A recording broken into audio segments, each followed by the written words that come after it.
Oh, here we go. Here you Hey, friends. go. Well, good morning. We are making breakfast. Buckwheat pancakes. If you buy them because they're really good for you.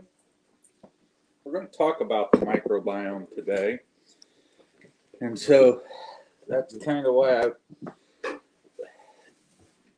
you have to go in steps, because we don't get this way overnight, and we're not going to get out of it overnight. Want some? And please. And so what ends up happening is, put that there so we're both on screen. This will help you. There we go.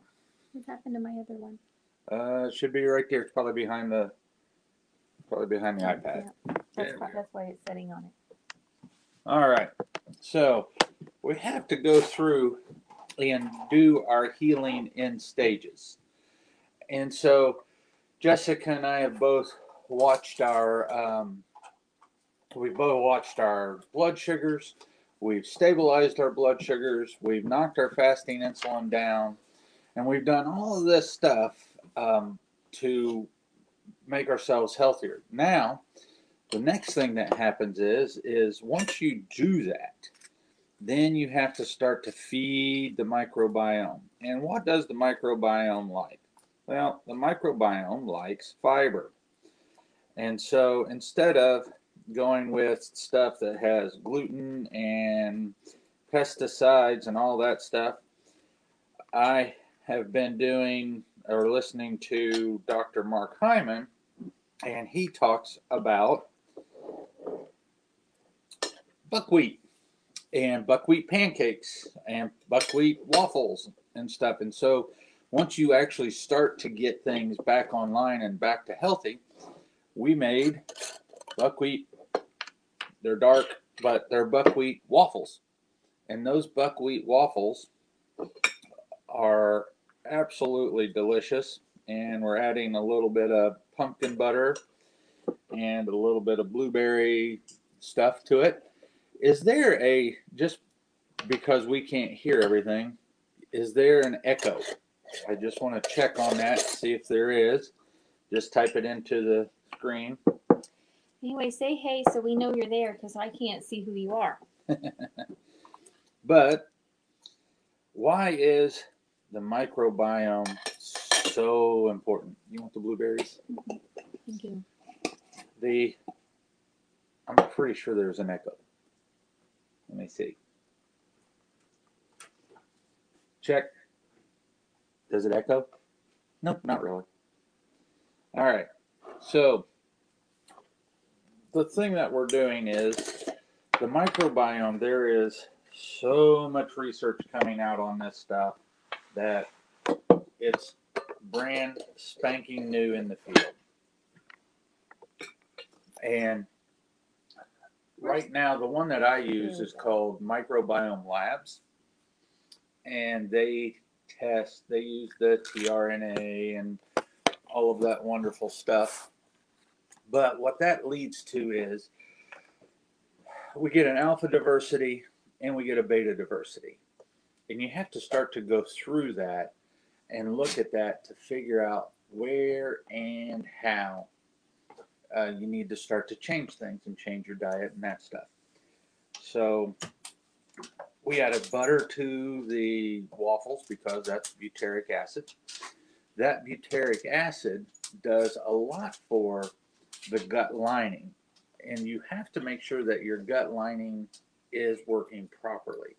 If the gut lining isn't working properly, then the thing that happens to you is you get leaky gut, allergies, all kinds of stuff. And it's that time of year where we have issues.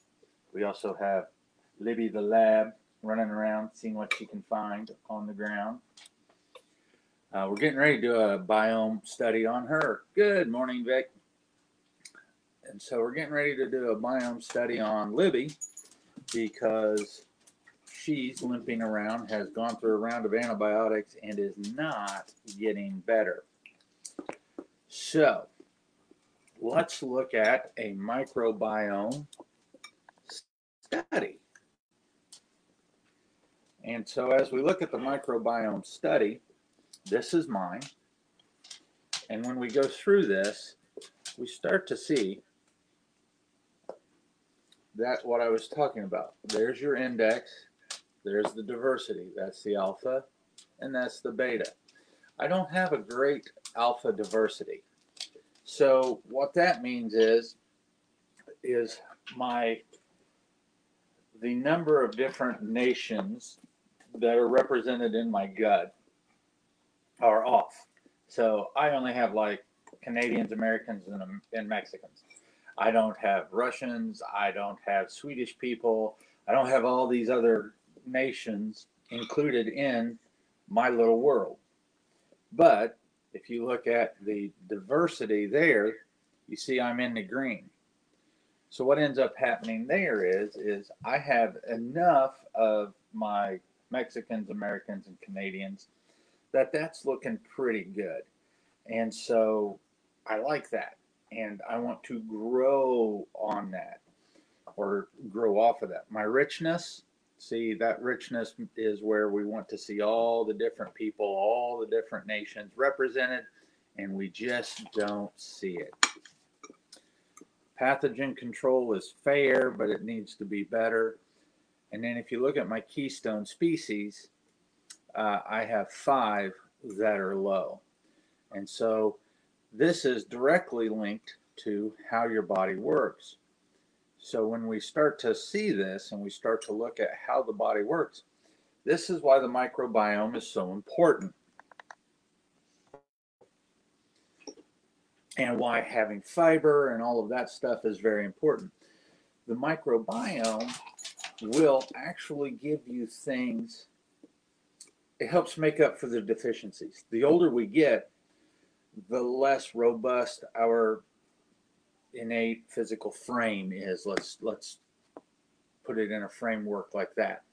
And so then you have to have all these different species of gut bugs to help you produce butyrate endogenously, to help you metabolize your short chain fatty acids, to help you do propionate, lactate, all these different little things that your body has to have to heal and stay healthy. And this is cutting edge stuff, and it's in the infancy. It is so new. Lots of people, one of my, like I said before, Dr. Peter Attia, I love the man. His information is fabulous. He's like, I don't get it. I don't see what's in there. Make sure you say hey, type something in the comments. Vicky already said good morning.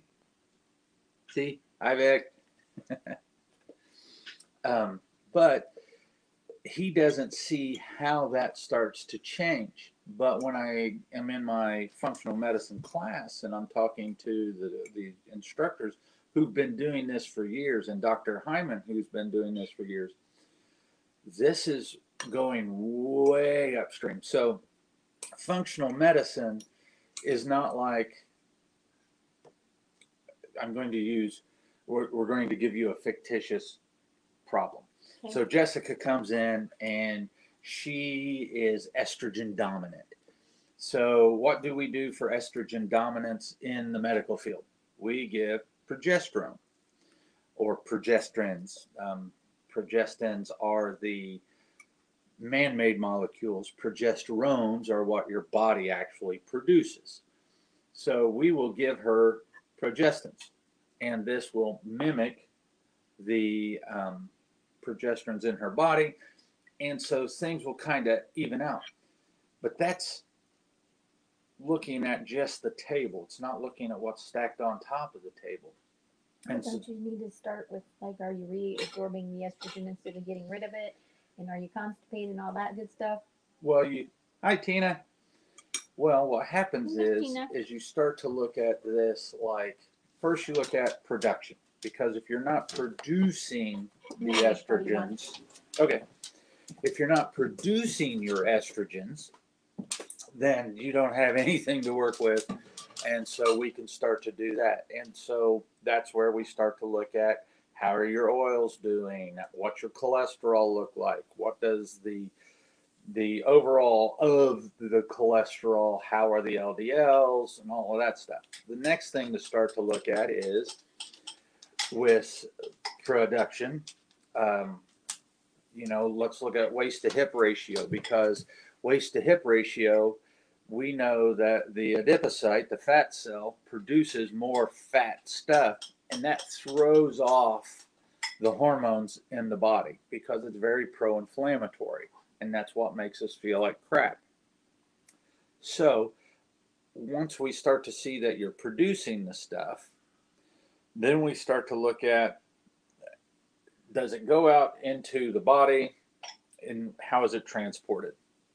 Then you start to look at different metabolites and make sure that the transports for estrogen, it's going into estradiol, so it's active, so it can actually do the things. And that's where, like Jessica was saying, if you're having a problem with constipation, well, you're not going to get the final little part of that out. So you're not going to detox the estrogens. And you have to be having bowel movements to get rid of the estrogens that has to bind and then be excreted.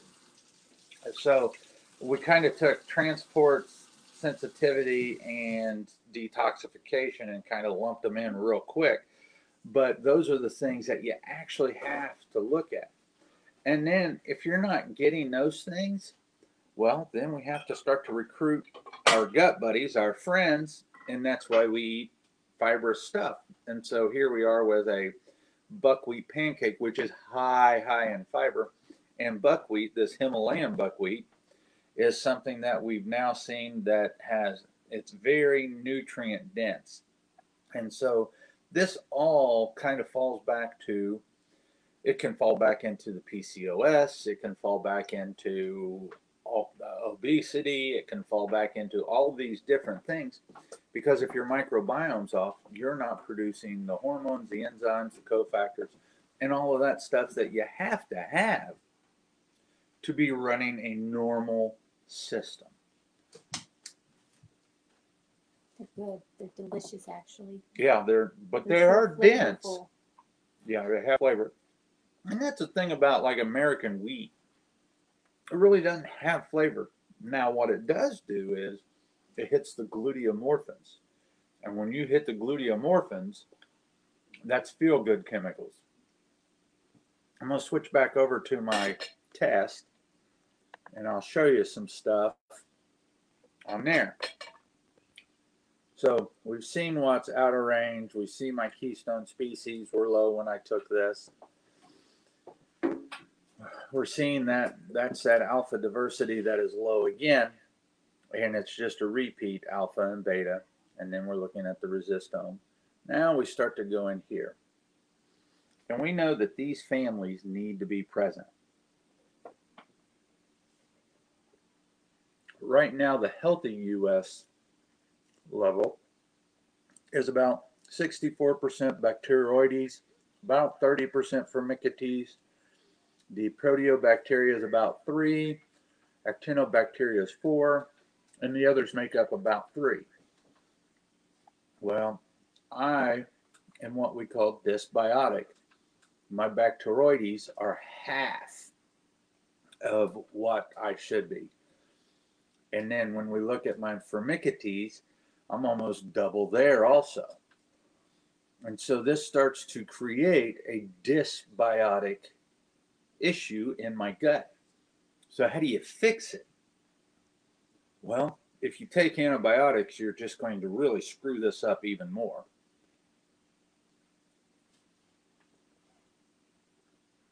And so we start to give dietary habits and lifestyles and things to do to seed the garden so that you start to bring these things into balance. Because what studies have shown over the past 20 years is you can't just take these guys. If you take these guys, they're not going to seed the gut. You have to get the garden in shape first, And once you get the garden in shape, then you can go from here and start to balance it like this. Because it's a product of exclusion. They police themselves. And we want to start to see these things balance out. Because once we start to look at that, let's fast forward just a little bit. Now, we start to see the Firmicutes and the Bacteroides, and then we get a good explanation as to how these things happen. And if you look at elevated ratios of Firmicutes to Bacteroides, it's been linked to obesity. And it's not conclusive, but this is what they see. Well, I am a little overweight, and I'm at the higher side. And then when we look at the Protobacteria to Actinobacteria, I'm not too bad, but I do lack a lot of Actinobacteria. And you start to get these things by consuming fructose oligosaccharides, galacto-oligosaccharides, and xeno-oligo sugars. Inulin is something that I take because I'm wanting to raise this anyway. But as you can see, this has to deal with how everything starts to give you the things that you produce. And it's about balance. So when we look at pathogen species, I do have a Klebsiella and a Bilophila. This is what happens to people that get that are on keto too long. So when you're on keto too long, this guy grows like crazy. And the healthy range, 0.05 to 0.27. Yeah, I'm a 0.47. So once again, almost double what I should be. So we keep on going. And this is everything that this test tests for. But see this saccharolytic versus proteolytic? These are the things that, these are your constituents. So when the bacteria actually do their fermentation, they produce all of your wonderful little things. And you can get rid of like high ammonia. If you balance the protein fermentation, you don't get the ammonia smell that you maybe have noticed from doing your exercises and stuff. And so you can see my sample is really low, and the problem for this is this is where my short chain fatty acids come from, and I've got to have that to help my gut. He really likes buckwheat too. Everybody likes buckwheat. Probably good for her belly too. My butyrate is just a little bit low, and then propionate is very low, not detected in my sample. So this is where we start to see imbalances.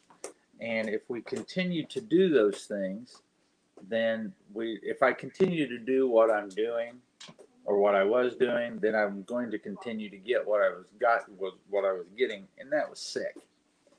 So we want to reverse this. And how do we reverse this? Oh, hi, Kathy. How do we reverse this? We reverse this by starting to use food as medicine.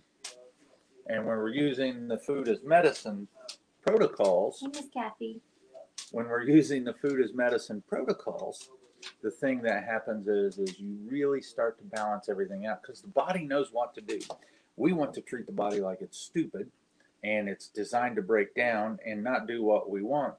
So we talk about taming the body and we talk about going to war with the bacteria.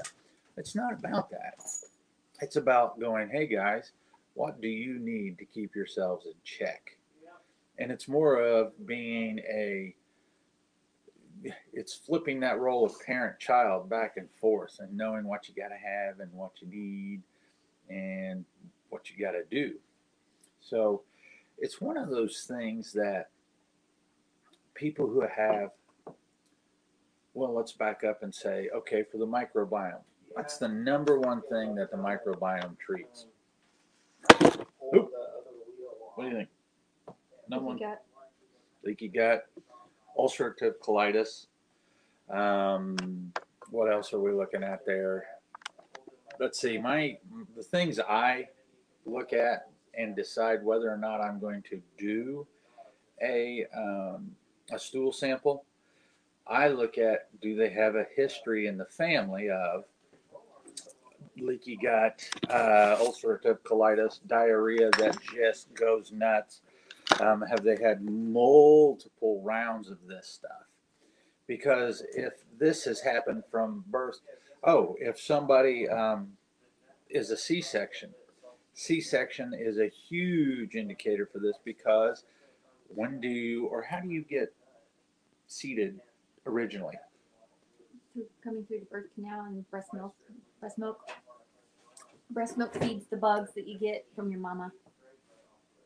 And so breast milk actually contains a lot of those cofactors that the human body doesn't even eat. The bacteria inside you eat that, and that's how they grow. So when we're looking at this and we're discussing this, you have to think that you co-evolved with these bugs over millennia. And then we found something that works with antibiotics when somebody is sick, and we went absolutely bonkers using this stuff. And now we've taken this big, huge, diverse microbiome and we've made it very small. And in doing that, now you got to bring it back. So you have to use prebiotics to set things up, and then you use probiotics to help heal and give help to the microbiome. And you want to create that diversity. And as you create that diversity, you create health. Remember, health is in the diversity of the microbiome, because then your body, anything that it needs, it can hit the bugs in the gut, and you'll produce it endogenously. And that's the funny thing. You have butyrate producers in you. But when you take antibiotics and you eat glyphosate and you eat stuff, I mean, you don't intend to, it just happens. But when you are eating these things, that goes in there and it just chips away at the foundation. And those are things that you cannot do or can't just continue on. When you're young, below 25, but now we're starting to see that even, golly, how young are we seeing kids with gut issues? Babies. They start out with reflux and then vomiting and colic. So a little trick that I've done with some of my nursing mothers who've had C-sections is just take a little bit of the probiotics, the powder, and put it on the nipple. And when the baby latches on, they will automatically swallow that. And you want diversity in the probiotics. Don't think you're just going to go buy. Yes. You want to have, they call it, the Gut Institute calls it the Probiotic Parade. You want massive amounts of probiotics, but you want different strands. And one week you take this set of probiotics. The next week you take this set of probiotics. The next week you take this set of probiotics. And that's just to help the gut along. The whole time you're using prebiotics like inulin and that stuff to absolutely help say, here you go, guys, here's what you need. They call it in functional medicine, the build it and they will come. And so Field of Dreams, if you build the Field of Dreams for the gut bugs, they'll show up. But it's where somebody like me comes into play is when you have an issue, long-standing, long-term, that has been allowed to go wild, and we have to maybe have overgrowth that we have to curtail, which that's what I'm doing in myself. And then once we do that, we start to go to bringing in what types of things do we need. We already eat the way that it's supposed to be done for growing the bugs. It's bringing in the prebiotics and doing the balancing.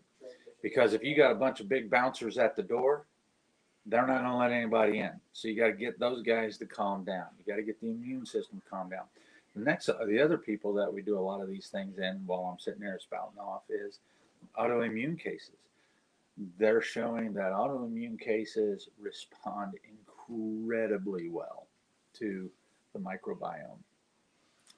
Do we have any questions? I mean, I've been going on now for 25 minutes about Tell this. them how they can figure this out. So we do a test, which is the microbiome test. That's that what we I was actually showing. think is the most important Foundational. foundational test to our program, and I think that's what we're going to roll out, that we're going to require that, because it gives you the most information to start from of all our tests. But how much is that test? That one's $600. So it's a $600 test. Well worth the money. Yep. Actually, we've been treating ourselves for a couple years, and we learned more about what we were doing or should be doing from that one specific test. So probably we would have saved ourselves a little bit. No, Actually, a lot. probably a lot in supplements, enzymes, and probiotics had we started with that test. So like from here on into the future, we're going to start with that test first, and then go out from that. So if you guys are interested, some of you guys have already actually had it, but pass that along. That test starts out at $600, and actually we're getting ready to do a biome test on Libby and see what we can do to fix her. And we might roll that out and start offering that to our patients for their dogs, and they can do it on cats. But we're going to try it out on Libby. She's actually been sick for about 6 months, so we're going to try it. And We'll let you know. And that's where we start to sit there and say, the microbiome is a foundational thing that we have to have. And working with that helps a lot of different things, not just the autoimmune. Well, if it's not right, you can only treat symptoms. You can't fix the problems. Yeah, you can only get so You've far gotta along. Fix the gut. But you have to know what's wrong with the gut before you can fix the gut.